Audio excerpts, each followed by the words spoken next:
everyone. My name is Sam Willens, your mother of Valkyries, and your host of the Sword and the Ribbon podcast. Welcome back to episode 3, The Sword and the Lore. This week we are going to be talking all about Valkyries of old and Valkyries from A Court of Silver Flames. Today we have our very first guest on the podcast. Valkyrie Mia is here to share some Valkyrie history and lore, and some connections to the Valkyrie story that Sarah J. Maas recreated in A Court of Silver Flames that has inspired us all. So hello, Mia. Hi! I'm so excited for this episode. I get to share my nerd. I'm excited too. There's just so many renditions of the Valkyries, and you've given us a little bit in the Discord about what they are and their history, and I cannot wait to hear all that you've collected for this episode. Yeah, there have been several different concepts of Valkyrie, and they're all a little bit different. Even historically, when I was researching for this episode, I found that no two sources had the exact same information. But that's what you get with an ancient civilization. Why is there so much fluctuation within these stories? So the ancient Norse, Old Norse traditions they were all oral histories. And so there wasn't really anything written down very often. Alphabet and writing wasn't really a thing at the time, or it was really new. So most of the information in the stories that we have are all just based on, things that have been passed down from family member to family member. Interesting. That's why, that's just so crazy that there's just so many different pieces. And we do know a bit about the Norse, right? They didn't write anything down. We have just some bits. Yeah, no, the only text that we really have as far as documentation goes that has been written down was written hundreds of years after the fact. And so we're all just kind of cherry picking information that we've gotten from families and from traditional aspects of storytelling. That's what we go on. It's the oldie way. So let's start with the ones we know about from A Court of Silver Flames, because that's what brought Valkyrie Squad to life. Okay, so first I want to touch base on the title and Nesta's very description, because it's extremely telling, and there's even a historical link there. Sarah J. Maas did her homework. The title is A Court of Silver Flames, right? And so Nesta is always described as a fiery woman, and Feyre painted flames on her dresser drawer when they were human. And when Nesta comes out of the cauldron, her eyes are fiery, and she's enraged and emotional, and her eyes become this fiery, that's a repeat thing throughout the whole story. And there's actually a historical text called the Volsung Saga, and in it, Valkyries are described as being compared to flame. To look upon a Valkyrie is to look into a flame. So there you have your very first historical reference to Valkyries of Norse lore within the very title and the female main character description. Wow. So I'm going to just tangent real quick. I just recently read a book that had a Viking in it. It's a romance novel. Let's be real. It had a Viking in it, and there was the main female character. He kept calling her, and I cannot say it, but the spelling was a little different. It was Valkyrie, but with a J, Valkyra or something like that. And he kept describing to her the flame, kept telling her she was fiery, and I was like, oh, that's what you told us before. I was like, oh my God, it's in another book. That's so cool. That's actually that's a historical reference. Apparently, Valkyries of even the original stories, we were some fiery, spicy women. We were not to be trifled with. You're going to get burned. Fuck yeah. Gods help us all. Oh my goodness, yes. I mean, Lucian said it too. Mother save us. That's true, yes. Historically, there really aren't very many places where Valkyries are mentioned in any kind of documents or carvings that we have. But the strength of their influence and how far the concept of the warrior like a Valkyrie has come from the very few details that we've been given really leads me, at least, to believe that was a pretty important archetype to have in your household. It was a pretty important story to be told, because given that it's an oral tradition and that we have no real documentation about them, how do we have that story anymore at all? Because people keep telling it over and over again, the story of a Valkyrie. I know that when I think of a Valkyrie, I think of this powerhouse, intimidating as fuck, danger on 2 feet kind of a person who is ready and willing to fight at the drop of a hat. And I feel like that's a pretty standard view of Valkyries across all kinds of genres. I mean, even in cartoons and stuff like that, Valkyrie is just like, she's ready to rock. Kind of like oh my god, She-Ra. Yeah. Yeah. See? Yeah. Like that's the image I have is like when you said cartoon, at least I was like She-Ra. Like I know most people think like Wonder Woman and the Amazonians and the Themyscira, but like I don't know. I just for some reason picture She-Ra. I think that She-Ra is probably a little bit more unhinged, and so it feels really familiar to like the Valkyrie. Just a wee bit, but that's okay. Just We love it. We love her anyways. We could go off on a whole tangent here of like all of the fictional characters that represent different Valkyrie energy, but that can be another episode. This could get pretty lengthy. So like, and Sarah J. Maas even actually like explains in A Court of Silver Flames on page 158, Gwen tells us that Valkyrie history and tradition were mostly oral. So once they died, we had nothing but story and rumor to really go off of. There's no primary or functional basis for information even in A Court of Silver Flames. So it's this fact about Norse mythology that has enabled us to really kind of color the story of the Valkyrie as whatever empowering archetype we need at the time. What we seem to need over and over again for centuries is a warrior that doesn't really fit the standard like barbarian male kind of character. So we have the Valkyrie, who just continues to impress and inspire us, regardless of how the story is being told. No, I think having that strong, quote unquote, non-traditional like warrior figure to look up to, especially for women, because like we know of the Vikings, or if you watch the show Vikings or any of that, women fought alongside the men. And at some point in history, and maybe you can answer it or not, but like we lost that female archetype, unfortunately. So this can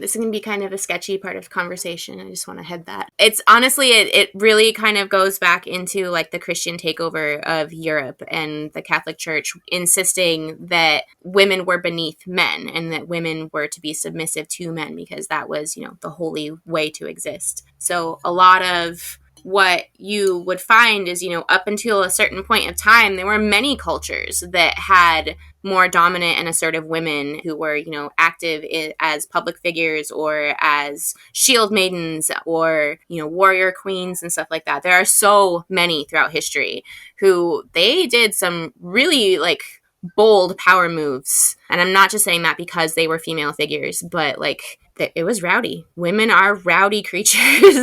I mean, Shakespeare said it right. Though she be but little, she is fierce. And hell hath no fury like a woman scorned. Yes, correct. He was interesting, but he knew what he was talking about. And so historically, when you have, a full cultural switchover like that, where you go from having an equality like that, or women being assertive and dominant in public and in their marriages and everything else, then you have that cultural switchover, and all of a sudden you start losing all of those stories of those powerful and dominant women who made those big decisions and who, carried that sword and that weight. And that's, I think, one of my favorite parts actually about the Valkyrie archetype is that it's still around in spite of all of those things. And so still inspiring and still very, very valid and necessary when you think about it. No, and I love that it's we're kind of in our own bubble, right, in Valkyrie Squad. Like, we feel this resurgence with over 1,000 Valkyries in there, but right. it feels, though, like it is having its own resurgence where maybe some people outside of our circles,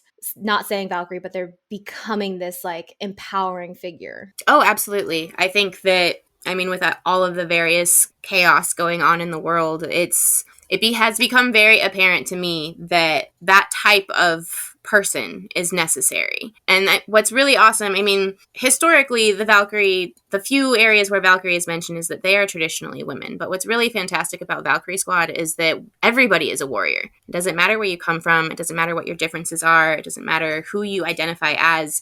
You are a warrior. You are a Valkyrie. You are powerful and you are capable and you can lead yourself and others. You can create change. You can fight, even if it's just by the skin on your teeth. You just have this awesome fire inside of you. And I think that as time has gone by, that we still, even now, we have this Valkyrie idea and this concept that we're going off of. And as much as it has evolved and changed over centuries, it's obviously still very much a needed thing, a needed inspiration or a way to pull you up by your bootstraps. Yeah, I think so. I don't know if you remember this, maybe you do, but before Valkyrie Squad even launched, you and I had a conversation on TikTok, and I expressed some of my anxiety of starting the program. But we had talked about how having a program like this and tapping into that Valkyrie spirit was so needed. Like, you pretty much just said it just now, but I don't know if you remember that conversation. Yeah, no, I do. I remember that because we were talking about my blog and what I was going to be writing about as well, and how you had noticed the popularity of your TikTok posts for Valkyrie Squad, and you were a little bit anxious, I guess, about because you didn't know what to expect or how much everybody would fall in love with it. But it's very necessary. I think that people as a whole are tired of feeling out of control of themselves and their lives. And I think that there's been a lot of kind of like societal muck to have to work through a little bit. And so having the inspiration of a Valkyrie or someone like Nesta on her journey who, you know, she's really got to go through down to the depths of her trauma to really heal, or like Emery, who has physical complications that are affecting her ability to be a warrior. Gwen and her emotional trauma and physical trauma that affected her and her ability to believe in herself and that she was capable of things. I think that that's really important to have. I think that we've kind of been maybe under a rock a little bit for a while and just have kind of been trained to not believe in our own power. And the story of the Valkyrie is to claim that and take it back and learn how to use it. So really, Sarah J. Maas like did her homework with the Valkyries. Oh, totally. Yeah, no, Sarah J. Maas she really did her homework with it. And she says a few times when Gwen and Cassian are discussing Valkyries in A Court of Silver Flames, you know, there's an oral tradition. We just have stories and rumors to go off of. Cassian describes Valkyries as not being a race of people, but a clan of women who just banded together and were completely owning their badassery, and they trained themselves not just body but also in the mind to have that mental toughness and that sharpness to be able to look in the face of what terrifies you and still be able to be like, nah, I got this shit in my back pocket. So you mentioned earlier, I'm going to pull this back a bit towards the Norse people and that how the shield maidens and so I've heard Shield Maiden and Valkyrie be intermixed in terminology. I've also heard that Valkyries are the ones that carry the soldiers off the battlefields. I mean, we see that in Marvel a lot. They fought alongside them. There's like you said, there's just so many avenues, but like, what is the most common? Where did these Valkyries come from? Other than Norse.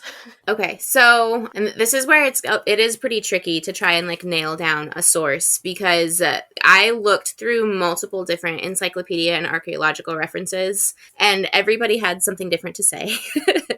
But one that came up a couple times was that the origin of the Valkyrie, you know, in a couple places they say that they are the daughters of Odin. And so Odin gives them this crazy job of being the ones who determine the outcome of a battle. They can sway a battle in their favor. They are magical beings because they're Odin's daughters, and Odin was a magical guy. Then there are also some references to the potential for Freya being like queen of the Valkyries or something like that. And nobody really knows like where that idea came from. We don't know if it's like just a nod to Freya also being like a war goddess, because she has been depicted in artwork as like wearing the Valkyrie helmet with the wings and everything. There are some other texts that say that like, yes, they are Odin's daughters, but that they also like after they pick up the slain from the battlefield, that they then just like are bar wenches for them for all of eternity in Valhalla. But I don't really dig that one, and that just like screams strongly of colonization to me. Yeah. This is what happens when a different culture comes in and twists the stories. And like I said, you know, all of the information that we have is dated from missionaries or from like conquerors who came in and changed the game and everything over there. So it's really, when you're looking into Norse lore, you kind of just have to take everything with a grain of salt, because you're not really sure what is legit and what was somebody else's fantasy that they painted into a page. Yeah. What other inspirations they pulled into the retelling. Yeah, no, it's definitely there. It's hard to source your information when it comes to Valkyrie history, I guess, because it comes from a few different places. That's why there's so many different versions. Well, it's old. Yes, no, I mean, thousands of years old. Oldie times. I mentioned it earlier, that just sings to me, like, the fact that this story is this old, but there are still tidbits that we have today, that just screams to me that there has always been a need for a different kind of warrior than what we've maybe been fed through society for forever. It's a tale as old as time. Yeah, and I said earlier that, like, you know, historically speaking, all Valkyrie stories claim them to be warrior women, and in A Court of Silver Flames it isn't very different. But there aren't really any details about men being in the clan or society, even in A Court of Silver Flames. So, I mean, for all we know, they totally could have been like a stay-at-home dad situation, or, you know, could have you know, that could totally be a thing. We don't know. We can just kind of imagine that on our own. And even though in the few texts there are about Valkyries, they historically that are typically females, but Valkyrie Squad is far more inclusive than that, because we want everybody to feel the power of their inner warrior, to be strong and feel included. And that's what makes Valkyrie Squad so cool to me, is we really are, just like Nesta said, Valkyries trained by Illyrians combining both techniques. And like Cassian said, something old becoming something new. Valkyries reborn. I mean, it's well said, it's well put, because we can dive in of like Valkyries being trained by Illyrians, combining multiple techniques, which is what I did. I mean, that's how you built the program, right? That's how I but I'll toot my own horn here. Fine. Yes, I'll brag a little. Yes, I combine so many techniques, and there's more techniques that can be combined, because it's like you said, like, it's Valkyrie isn't fully defined. It's defined, but it's not defined with restrictions, and we're making something so new here. Yes, no, and I think that's why it's been so easy for so many of us to fall in love with it, because we all come from different places, different walks of life, and I mean, we all have to start somewhere, right? And the great part about Valkyrie Squad and about the way that the Valkyrie archetype is set up is that you can literally reinvent yourself the same way that the Valkyrie has been reinvented through time. It's beautiful. To piggyback off of that, like, there's no like set way. Like, if you think of, just because we had talked about the 300 when we hit 300 Valkyries, and you think of them and their short swords and their shields, like, you think of the Greeks in those places of those are their weapons. But I feel like our Valkyries, at least in Valkyrie Squad and maybe in the Norse pagan Valkyries, there's not a set way. Like, they have certain, like, you know them from their helmets, or in Marvel, their winged horses. Mm-hmm. But I feel like for us, and I want to ask the Valkyrie Squad, which I guess I'm asking it here, like, what would be your weapon of choice? Because I feel like there's just so many things that can be yours and make it your own and rewrite your own story as a Valkyrie. So, like, you don't have to be just a sword and shield. You don't have to be a shield maiden. Is it double? I think someone said it the other day, like, oh, I want double knives. I know someone wanted a spear. Like, it's so amazing that, like, it's not defined. It's not just a sword. It's not just hand-to-hand combat. I mean, we've talked about mace training. Yeah, it's so wide and so like, you can just make it anything you want it to be. We have fencers in the program, and maybe that's their only weapon of choice, and that's amazing.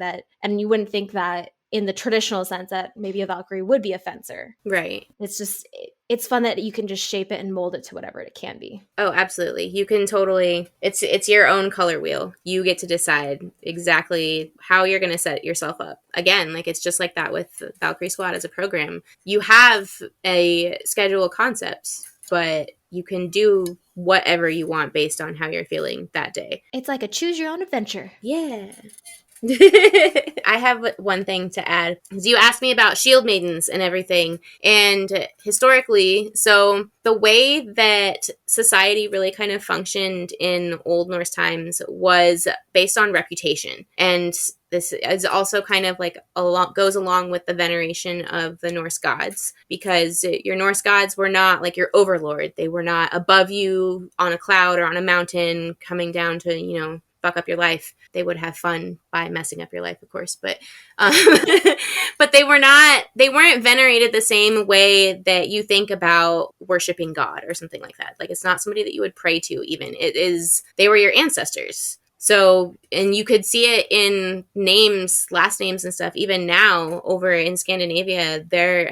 Odin's son, and in the Viking show, you know, I'm Ragnar Lothbrok's son, you know, like his name carried weight, right? And it was the same thing in that show, like with Lagertha. Lagertha's name carried weight because she had that reputation. And so the gods also have reputations. And as far as shield maidens go, the whole story of the warrior woman was perpetuated because of reputation. So it would be, you know, oh, my mom was Brunhild, who was a shield maiden, who was a Valkyrie, who was Odin's daughter. And so like that chain just kind of carries through with the reputation. And that's how we've even gotten the story of the shield maiden now. And I think, you know, just based on study and research, that is the same way that the story of the Valkyrie has been passed down from generation to generation. It was somebody somewhere was a total badass, and we got to continue that legacy, and by, you know, embodying that person every day. I think it's a beautiful way to like continue a legacy, even if it's like us, we're just continuing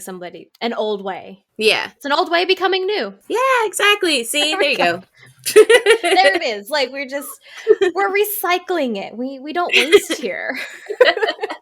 I love it because you seek inspiration where you find it, where it fits you. It doesn't have to necessarily come from an action that you have done. You can literally pick and choose and be like, you know what? That's freaking cool, and I want to be like that. How did they get like that? And it's confidence. It's hard work. It's putting yourself out there. Or like for us in Valkyrie Squad, it's hitting the mat every day and sweating until we feel like our arms are going to fall off. I actually just got a text that someone couldn't braid their hair because their arms just couldn't hold up. Felt that. That's why I chopped all my hair off. Now it's too short and it's just always there. But yeah, I have literally like changed dinner plans. I was like, oh, we're going to have mashed potatoes. No, we're not. My arms are too sore to mash potatoes tonight. Changing lives in many, many ways. Yes, including dinner plans. So this week's piece of Cauldron Blessed Wisdom comes from Mia. So take it away. So this is just kind of a little tidbit that has helped me in low moments or in moments where I have had self-doubt. I remind myself, and you should remind yourself, that it took over 1,000 little moments to get you here where you are. Whether you are in the shit or on top of the mountain, there was 1,000 little moments from your ancestors or wherever you come from that got you where you are today, got you here alive, breathing with all of us. And it's going to take 1,000 more moments to carry on that legacy. And you get to decide the potency of that legacy. So your action item for this week is to find a trinket or an item or a photograph or a picture online that reminds you of a legacy or that inspires you. It doesn't have to be anybody that you're related to. It can be completely off the wall, but you should find somebody in history or a trinket or something to remind you of them that you can look up to and use as inspiration to push yourself through to reaching your goals or overcoming a low point, because it is that legacy that you get to decide what you do with it. You get to decide what your legacy is and how you're going to carry it on. It's beautiful. I want you to make sure you take a picture and tag us on Instagram at the Sword and the Ribbon Podcast. And remember, Valkyries, be strong, kick ass, and be fucking magical every damn day. This episode was produced by Bex Castro, Mia Garlock, and Carolyn McMorrin. And a special thank you to Mia Garlock for being a guest on this week's podcast. If you'd like to connect with her, check out her website at thevalkyrienerd.blog. Special thank you to Taylor Ash for creating the music of this podcast. And thanks for listening to The Sword and the Ribbon by the Micro Squad. If you're interested in learning more about the Valkyrie Squad, visit us at thevalkyriesquad.com.